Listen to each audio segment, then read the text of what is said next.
आम चुनाव 2024 के मद्देनजर वरुण गांधी की भूमिका को लेकर कयासों का दौर जारी है। ऐसी अटकलें हैं कि अपनी पार्टी के खिलाफ विरोधी तेवर दिखा रहे हैं वरुण गांधी कांग्रेस या फिर सपा में शामिल हो सकते हैं।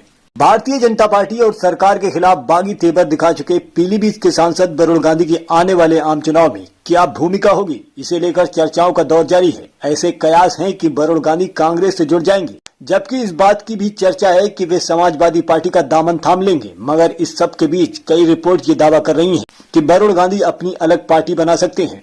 अपनी ही सरकार की नीतियों के खिलाफ वरुण गांधी के तेवर इस बात की तरफ इशारा कर रहे हैं कि वे लोकसभा चुनाव 2024 के लिए बीजेपी का साथ छोड़ देंगे। रिपोर्ट की माने तो वरुण गांधी कांग्रेस और समाजवादी पार्टी से इतर अपनी अलग पार्टी बना सकते हैं। इस पार्टी में उनके साथ उनकी मां मेनका गांधी भी आ सकती हैं। आने वाले चुनाव को लेकर वरुण गांधी के सामने विकल्प खुले हुए हैं। पहला विकल्प यह है कि वे कांग्रेस पार्टी फिर से ज्वाइन कर लेंगे। हालांकि उनका विचार राहुल से अलग है, मगर प्रियंका गांधी वरुण गांधी को मनाने की कोशिश कर सकती हैं। राजनीति के इतर वरुण और प्रियंका एक दूसरे के करीबी रहे हैं और दोनों में बातचीत होती रहती है।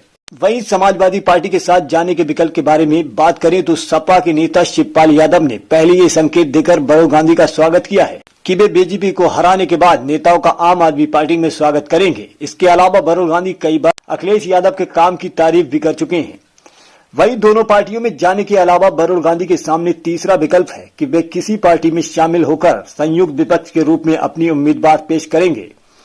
ऐसा बताया जा रहा है कि संयुक्त विपक्ष के रूप में वरुण पीलीभीत से चुनाव लड़ने के विकल्प पर ध्यान दे रहे हैं। गांधी फैमिली से आने के बाद भी वरुण को पिछले कुछ सालों में बीजेपी से ज्यादा कुछ नहीं मिला। 2 बार मोदी सरकार के सत्ता में रहने के बावजूद भी वरुण को केंद्र में मंत्री नहीं बनाया गया। वहीं यूपी के पीलीभीत से बीजेपी सांसद वरुण गांधी पिछले कुछ महीनों से सुर्खियों में बने हुए हैं। बयानबाजी के जरिए अपनी ही सरकार पर सवाल उठाने वाले वरुण को लेकर अटकलें हैं कि अगले चुनाव से पहले वे अपनी राह खोज सकते हैं। बीजेपी सरकार की योजना पर हमलावर होने की वजह से वरुण विपक्षी दलों के पसंदीदा बने हुए हैं।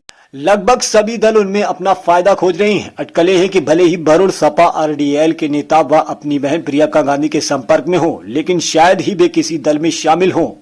सूत्रों के अनुसार वे पीलीभीत से संयुक्त विपक्ष के उम्मीदवार हो सकते हैं।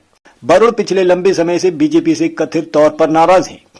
किसान आंदोलन, बेरोजगारी, अग्निवीर योजनाओं समेत कई मुद्दों पर अपनी सरकार को आड़े हाथों लेते रहे हैं। अभी राजनाथ सिंह ने वरुण को महज 33 साल की उम्र में महासचिव बनाकर बड़ी जिम्मेदारी दी थी, लेकिन 2014 के बाद वरुण के सितारे गर्दिश में ही रहे हैं। देश के सबसे बड़े सियासी परिवार गांधी फैमिली से आने के बाद भी वरुण को पिछले कुछ सालों में बीजेपी से ज्यादा कुछ नहीं मिला। 2 बार मोदी सरकार के सत्ता में रहने के बावजूद भी वरुण को केंद्र में मंत्री नहीं बनाया गया। 2014 में वरुण की मां मेनका गांधी जरूर मंत्री पद दिया गया था, लेकिन 2019 में एनडीए सरकार की वापसी पर भी वे चला गया। राजनीतिक एक्सपर्ट मानते हैं कि वर्तमान सरकार और बीजेपी में वरुण के साइडलाइन होने की विभिन्न वजहों में एक वजह उनका सरनेम भी है। दरअसल तमाम बीजेपी नेता के निशाने पर सालों से गांधी परिवार ही रहा है।